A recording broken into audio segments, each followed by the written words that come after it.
নবীজি যখন জিহাদের জন্য ডাক দিলেন, জিহাদের ডাক দেওয়ার সঙ্গে সঙ্গে আল্লাহ নবী সাহাবীদেরকে বললেন, সাহাবীরা রে, রমকদের বিরুদ্ধে যে জিহাদ হবে এই যুদ্ধের জন্য আমি 3 জন সেনাপতি নিযুক্ত করব। সরে বলেন আল্লাহু আকবার। যুদ্ধের জন্য আমিরের প্রয়োজন হয় 1 জন। নবীজি বললেন এই যুদ্ধের জন্য, এই জিহাদের জন্য 1 জন নয়, 2 জন নয়, আমি বিশ্বনবী রহমতের নবী 3 জন আমিরের দায়িত্ব দিব, 3 জন আমির নিযুক্ত করে দেব, সেনাপতির দায়িত্ব দিয়ে দিব। আল্লাহর নবী প্রথমে ডাকলেন যায়েদ বিন হারেসা। আল্লাহর নবী বিশ্বনবী রাহমাতুল লিল আলামিন বললেন, আমার পালক পুত্র যায়েদ বিন হারেসা, তুমি কে আছো? যায়েদ বিন হারেসা ডাকতে বলে, লাব্বাইক ওয়া সাআদাকা ইয়া রাসূলুল্লাহ, ইয়া হাবিবাল্লাহ, নাম, আমি এই জায়গার মধ্যে হাজির আছি।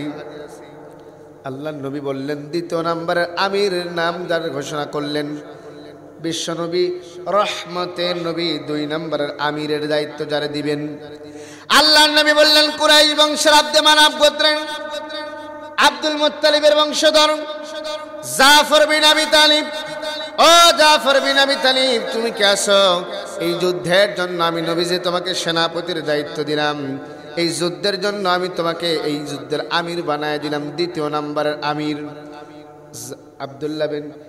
এবার সুন্দর করে জাফর বিন আবি তালিব ডাকতে বললেন, লাব্বাইক ওয়া সাআদাকা ইয়া রাসূলুল্লাহ, লাব্বাইক ওয়া সাআদাকা ইয়া রাসূলুল্লাহ। ওগো আল্লাহর পয়গম্বর বিশ্বনবী, আমি হাজির আছি ইয়া রাসূলুল্লাহ, আপনি আমারে আমিরের দায়িত্ব দিয়েছেন, আলহামদুলিল্লাহ, আমি স্বীকার করে নিলাম। আল্লাহর নবী বললেন, এই যুদ্ধের জন্য 3 নম্বরের সেনাপতি যারে আমি দিব, 3 নম্বরের আমির যাকে আমি বানাবো। এই মদিনার মধ্যে সুদর্শন একজন যুবক আছেন, যেই যুবকের নাম হলো, যাকে বলা হয় সভাকবি, যেই সুদর্শন সুন্দর যুবকটার নাম হলো আব্দুল্লাহ বিন রাওয়াহা। আব্দুল্লাহ বিন রাওয়াহা, তুমি কি আসো? সাহাবীরা বললেন, ইয়া রাসূলুল্লাহ, ইয়া হাবিবাল্লাহ, আব্দুল্লাহ বিন রাওয়াহা এখন অবধি পর্যন্ত আসে নাই। কারণ হলো আব্দুল্লাহ বিন রাওয়াহা আজকে নতুন বিবাহ করলাম, আজ আব্দুল্লাহ বিন রাওয়াহার বাসর হবে, আজ আব্দুল্লাহ বিন রাওয়াহার ফুল সজ্জার রাত এখনো পর্যন্ত আসে নাই। আল্লাহর নবী বললেন, আমি 3 নম্বরের সেনাপতি, 3 নম্বরের দায়িত্বটা আমার আব্দুল্লাহ বিন রাওয়াহার নাম ঘোষণা করে দিলাম। জোরে কন্না আল্লাহু আকবার। আল্লাহর নবী একে একে 3 জনের নাম ঘোষণা করলেন, যায়েদ বিন হারেসা, জাফর বিন আবি তালিব, আব্দুল্লাহ বিন রাওয়াহা। 2 জনকে পেলেন, আব্দুল্লাহ বিন রাওয়াহার কোনো খবর নেই। কিছুক্ষণ পরে জিহাদের জন্য আযান হয়ে গেল।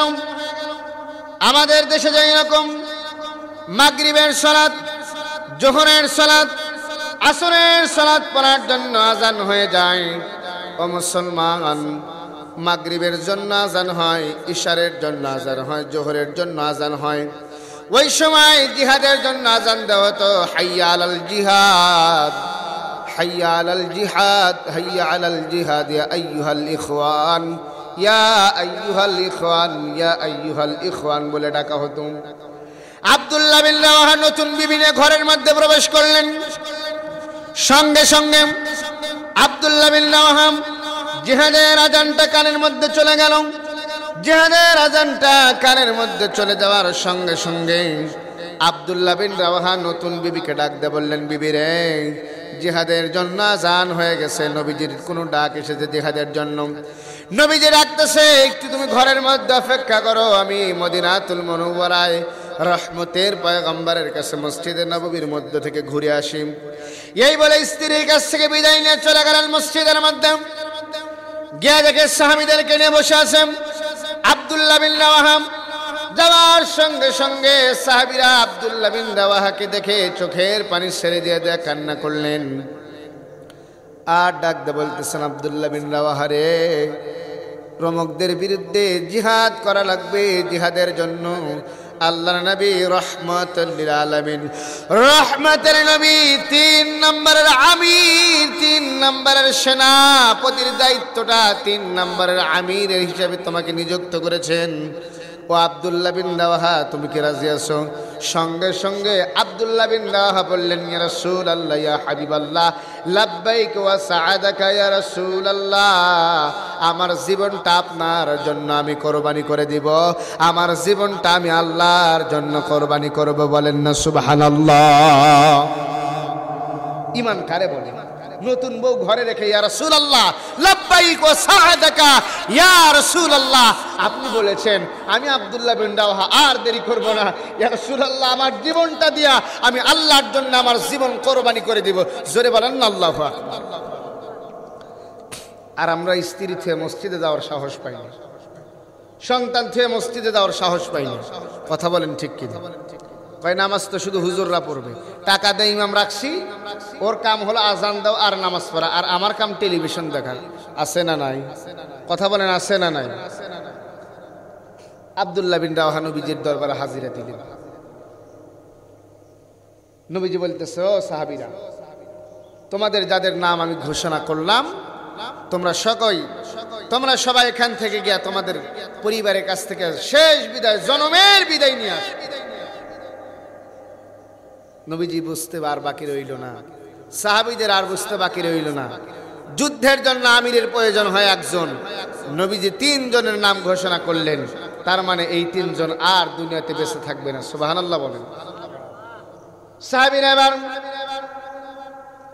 সকলে চলে গেলেন। আল্লাহর নবী যায়েদ বিন হারেসাকে বললেন, যায়েদ বিন হারেসা, যাও তুমি তোমার পরিবারের কাছ থেকে বিদায় নিয়ে আসো, জিহাদের প্রান্তরের জন্য আমি তোমাকে আমিরের দায়িত্ব দিয়েছি, 1 নম্বরের সেনাপতি তুমি। যায়েদ বিন হারেসা বলেন, ইয়া রাসূলুল্লাহ, ইয়া হাবিবাল্লাহ, আপনি আমার সন্তানের মর্যাদা দিয়েছেন, মা খাদিজা আমাকে সন্তানের মর্যাদা দিয়েছেন। মা খাদিজা বিনতে খুয়াইলিদ সন্তানের মর্যাদা দিয়া ছোটবেলায় থেকে আমাকে লালন পালন করেছে, গোলাম থেকে আমাকে কোনোদিন গোলামের মর্যাদা দেয় না, সন্তানের মর্যাদা দিয়েছে। ইয়া রাসূলুল্লাহ, আপনি আমার পালক পুত্র, আমি আপনার পালক পুত্র, আপনি আমার আব্বাজান, আপনি আমার জিহাদের জন্য আমিরের দায়িত্ব দিলেন। মা খাদিজা তো নাই, মা আয়েশা শুনেছে আমার আর কারো কাছ থেকে বিদায় নেওয়ার দরকার নাই। ইয়া রাসূলুল্লাহ, আপনাকে বলেছি, আপনি আমারে বলেছেন আমি আমার জীবনটা আল্লাহর জন্য নজরানা দেব, আল্লাহর জন্য কোরবানি করব। কন্না আল্লাহু আকবার। এবার আল্লাহর নবীর সাহাবী জাফর বিন আবি তালিব, আব্দুল্লাহ বিন রাওয়াহা দুজনে চলে গেলেন তার এলাকার মধ্যে, তার পরিবারের কাছে ফিরে গেলেন। আব্দুল্লাহ বিন রাওয়াহা এবং জাফর বিন আবি তালিব, জাফর বিন আবি তালিব ঘরের মধ্যে গিয়া স্ত্রীরে ডাক দিলেন, প্রিয়তমা স্ত্রী রে, ও আমার কলিজার টুকরা স্ত্রী, দরজাটা খুলে দাও আর আমাকে বিদায় দাও, চলে যাব জিহাদের প্রান্তরে জিহাদ করার জন্য। স্ত্রী একটা মুস্কি হাসি মারলেন, স্বামী আমার, মুসলমানরা তো প্রত্যেকেই দিনে জিহাদে যায় আর জিহাদে গিয়া আবার গাজী হয়ে ফিরে আসে, আপনি জিহাদে যান, আমি আল্লাহর কাছে দোয়া করলাম আল্লাহ যেন আপনারে গাজী বানায় ফিরে আনে। জোরে বলেন না সুবহানাল্লাহ। যায়েদ বিন হারেসা নবীজির কাছ থেকে বিদায় নিলেন। জাফর বিন আবি তালিব যখন তার বিবির কাছ থেকে বিদায় নেবেন, বিবি যখন বললেন আমি দোয়া করলাম আল্লাহ যেন আপনারা গাজী বানায় ফিরে আনেন, জাফর বিন আবি তালিব একটু রাগান্বিত হয়ে গিয়া কোমর থেকে তরবারিটা বের করলেন, যেই দিকে ধারালো তার উল্টো দিকে দিয়া তার স্ত্রীর ঘাড়ের মধ্যে একটু মৃদু আঘাত করলেন। যেই দিকে ধার আছে ওইটা দিয়ে নয়, উল্টা দিক দিয়া স্ত্রীর ঘাড়ের মধ্যে আঘাত করলেন। আর বিবি বললেন, আর বিবিকে বলা হলো, বিবি রে, এমন দোয়া তুমি করো না, তুমি জানো না এই জিহাদ এমন একটি জিহাদ, জিহাদের জন্য সেনাপতির দরকার হয় একজন। নবীজি একজনের নাম নয়, আমার পূর্বেও একজন আছে, আমার পরেও একজন আছে, নির্ঘাত আমি শহীদ হয়ে যাব। আল্লাহু আকবার বলেন। নির্ঘাত আমি মরে যাব, আমি শহীদ হয়ে যাব।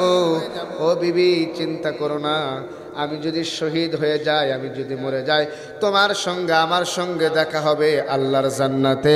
জোরে বলেন না সুবহানাল্লাহ। স্ত্রীকে বললেন, বিবিরে যদি আমি মরে যাই তোমার সঙ্গে আমার সঙ্গে দেখা হবে জান্নাতে। ও বিবি, অনেকগুলো সন্তান, অনেকগুলা বাচ্চা কাচ্চার পিতা আমি। স্ত্রী বললেন, স্বামী আমার যেতেই যদি হয় একটু ঘরের মধ্যে প্রবেশ করুন, ঘরের মধ্যে আসুন, আপনার সঙ্গে দুটি সুখ দুঃখের কথা বলি, মনের কিছু আনন্দের কথা বলি। ও স্বামী আমার, এত তাড়াহুড়া কেন? আসুন ঘরের মধ্যে একটু আসুন, আপনার সঙ্গে আমি কিছু কথা বলি। জাফর বিন আবি তালিব বললেন, বিবিরে সন্তানের মায়া, স্ত্রীর মায়া, সন্তানের প্রতি ভালোবাসা, তোমার প্রতি ভালোবাসা, স্বামীর প্রতি ভালোবাসার জন্যই তুমি আমাকে ডাকতেছো, বারবার আমাকে ডাকতেছো। কিন্তু তুমি জানো না, যেই সময় রবিজি আমার নাম ঘোষণা করেছে আমি আর দুনিয়াতে ফিরব না, শহীদ হয়ে যাব। ও বিবিরে, সন্তানের মায়া আর জড়াইতে চাই না, ওই সন্তানের মায়া আর আমার দিলের মধ্যে নিতে চাই না, সন্তানের ভালোবাসা আর দিলের মধ্যে নিতে চাই না, তোমার মহাব্বত আর দিলের মধ্যে নিতে চাই না। যদি শহীদ হয়ে যাই দেখা হবে তোমার সঙ্গে আল্লাহর জান্নাতে। চিল্লায়া বলেন না আল্লাহু আকবার। জাফর বিন আবি তালিব এবার বিবির কাছ থেকে বিদায় নিলেন। বিদায় নেওয়ার পরে চলে গেল আব্দুল্লাহ বিন রাওয়াহা। ঘরের মধ্যে নতুন স্ত্রী, আজ তার ফুলসজ্জার রাত, আজ তার বাসর রাত। বাসর রাত জীবনে একবারই হয়, কথা বলেন ঠিক কিনা? ওই রাতটা খুব আনন্দের রাত, ভালোবাসার রাত, স্ত্রীর সাথে মহাব্বত মায়া জড়ানোর রাত, কথা বলেন ঠিক কিনা? সুন্দর পরমা সুন্দরী একজন স্ত্রীকে, রূপবতী গুণবতী একজন সুন্দরী পরমা সুন্দরী স্ত্রীকে ঘরের মধ্যে রেখে আব্দুল্লাহ বিন রাওয়াহা জিহাদের প্রান্তরে যাবেন। আজকে তার বাসর রাত। একজন নারীর কাছে একজন স্বামীর সাথে বাসর রাতের আনন্দের চাইতে আর বেশি। আব্দুল্লাহ বিন রাওয়াহা বিবিরে ডাকলেন, বিবিরে ঘরের দরজার মধ্যে যখন নক করলেন, নক করার সঙ্গে সঙ্গে আব্দুল্লাহ বিন রাওয়াহা ডাকতে বললেন, বিবিরে দরজাটা খুলে দাও, তোমার কাছ থেকে একটু বিদায় নেব। আমি গিয়েছিলাম নবীজির দরবারে জিহাদের জন্য। নবীজি আমারে 3 নম্বরের সেনাপতির দায়িত্ব দিয়েছেন, 3 নম্বরের আমির আমারে নিযুক্ত করে দিয়েছেন। 3 নম্বরের আমির হলাম আমি। রোমদের বিরুদ্ধে, পারস্যের বিরুদ্ধে জিহাদ হবে। এই জিহাদের 3য় নম্বর, 3 নম্বরের সেনাপতির দায়িত্ব আমার কাঁধে এসে পড়েছে। ও বিবিরে, আজকে আমার আর তোমার বাসর রাত, দরজাটা খুলে দাও, তোমার কাছ থেকে একটু বিদায় নিয়ে আমি চলে যাব। স্ত্রী যখন দরজা খুলে দিলেন, স্বামী ডাকতে বললেন, প্রাণের বিবি, আমার প্রিয়তম স্ত্রী, ও কলিজার টুকরা বিবিরে, আজ তোমার আনন্দের দিন, আজ আমার আনন্দের দিন, আজ তোমার আমার মিলনের দিন, মধুর মিলনের দিন, বড় আনন্দে ঘন সময়। কিন্তু বিবি, আমি তোমাকে সময় দিতে পারবো না, আমি তোমার সঙ্গে বাসর করতে পারবো না, এমনকি ঘরের ভিতর পর্যন্ত পৌঁছাইতে পারবো না, ঘরের মধ্যে পৌঁছাইতে পারবো না। কারণ হলো নবীজি আমাকে জিহাদের প্রান্তরের জন্য 3 নম্বরের আমির নিযুক্ত করেছেন। এখন যদি আমি ঘরের মধ্যে যাই আর তুমি যে সুন্দরী, তোমার রূপের কাছে আমার যদি ঈমান একটু দুর্বল হয়ে পড়ে, তোমার মোহাব্বত যদি আমার দিলের মধ্যে এসে যায়, তোমার ভালোবাসা যদি আমার দিলের মধ্যে এসে যায়, তুমি যদি আমার হাতটা ধরে একটু কান্না জড়িত কণ্ঠ ছেড়ে দিয়া আমাকে ডাকতে থাকো, আমার সঙ্গে কথা বলো, আমার মনটা ঘুরে যেতে পারে। এই জন্য আমি ঘরের মধ্যেও যাব না, আর তোমার সঙ্গে তেমন বেশি কথাও বলবো না। জোরে বলেন না সুবহানাল্লাহ। আমরা হলে কি করতাম? কথা বলেন, করতাম? কখনোই না। নবীজির সাহাবীদের ঈমান কেমন দেখছেন? সাহাবী এবার বললেন, বিবিরে আমি ঘরের মধ্যে যেতে পারবো না, তোমার সঙ্গে কথা বলতে পারবো না, শুধুমাত্র বিদায় দাও। যদি মরে যাই, শহীদ হয়ে যাই, দেখা হবে তোমার আমার সঙ্গে জান্নাতে। সুবহানাল্লাহ বলেন। বিবি ডাক দিয়ে বললেন, স্বামী আমার, আপনি পুরুষ মানুষ, আপনার লজ্জা কম, আপনার একটু শরম কম। আপনি আমারে দেখেছেন, আপনি আমারে দেখেছেন, আমি আপনারে দেখি নাই। আমি আপনার একটু দেখতে চাই, ঘরের মধ্যে আসুন, আপনার সঙ্গে আমার সঙ্গে জান্নাতের মধ্যে দেখা হবে। কিন্তু আপনার চেহারাটা তো আমার মনে নেই, আদো আদো দেখেছি, আমার মনে পড়ে না, তেমন চেহারাটার ফেস আমার চোখের সামনে ভাসে না। ও কলিজার টুকরা স্বামী আমার, যেতেই যদি হয় একটু আমার কাছে আসুন, প্রাণটা ভরে চোখটা জুড়িয়ে একটু আপনার চেহারাটা দেখি, যাতে করে কিয়ামতের ময়দানে আমি আপনারা চিনতে পারি আর আপনার সঙ্গে যেন জান্নাতের মধ্যে থাকতে পারি। আব্দুল্লাহ বিন রাওয়াহা বলেন, বিবি রে, এটাই যদি তোমার মনের আশা, এটাই যদি তোমার মনের বাসনা হয়, তবে আমি যতটুকু তোমাকে দেখেছি এর চাইতে বেশি দরকার নাই।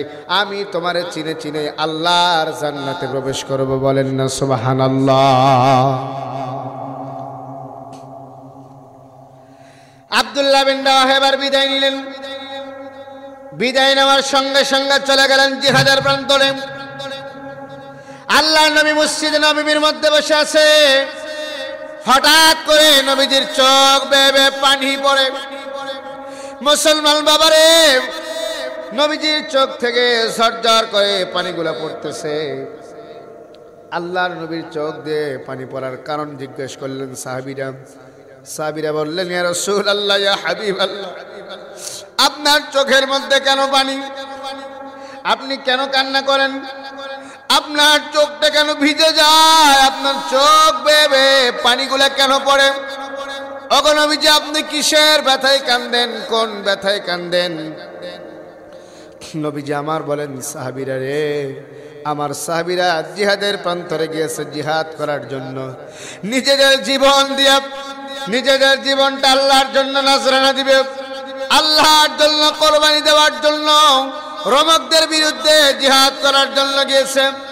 আমি যা দেখি তোমরা তা দেখো না। আমি দেখতেছি আমার বালক পুত্র যায়েদ বিন হারেসা জিহাদের প্রান্তরে যখন যুদ্ধ করতেছে, যুদ্ধ করতে করতে আমার পালক পুত্র যায়েদ বিন হারেসাকে শহীদ করে দেওয়া হয়েছে। আমার পালক পুত্র যায়েদ বিন হারেসাকে শহীদ করে দেওয়া হয়েছে।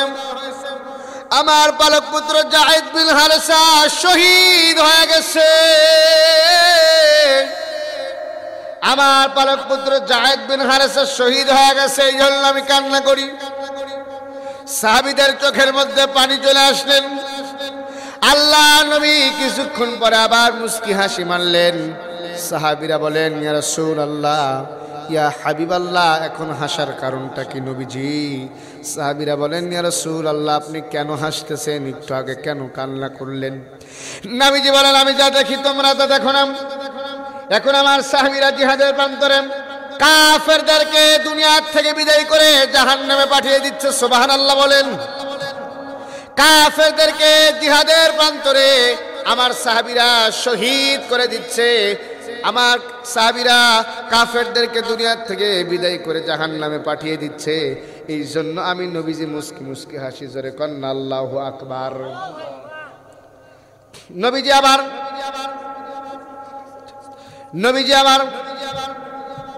কান্না শুরু করলেন। সাহাবীরা বললেন, ইয়া রাসূলুল্লাহ, ইয়া হাবিবাল্লাহ, আপনি কেন কান্না করেন? আবার কি হলো? আপনার চোখের মধ্যে আবার কেন পানি? আপনি কোন ব্যথায় কান্দেন? ইয়া রাসূলুল্লাহ, ইয়া হাবিবাল্লাহ, আপনি কেন কান্না করেন বারবার? নবীজি বলেন, সাহাবীরা রে, জিহাদের প্রান্তরে আমার পালক পুত্র যায়েদ বিন হারেসা শহীদ হয়ে গেছে। ইসলামের পতাকা, কালিমার পতাকাটা কে হাতে নিবে?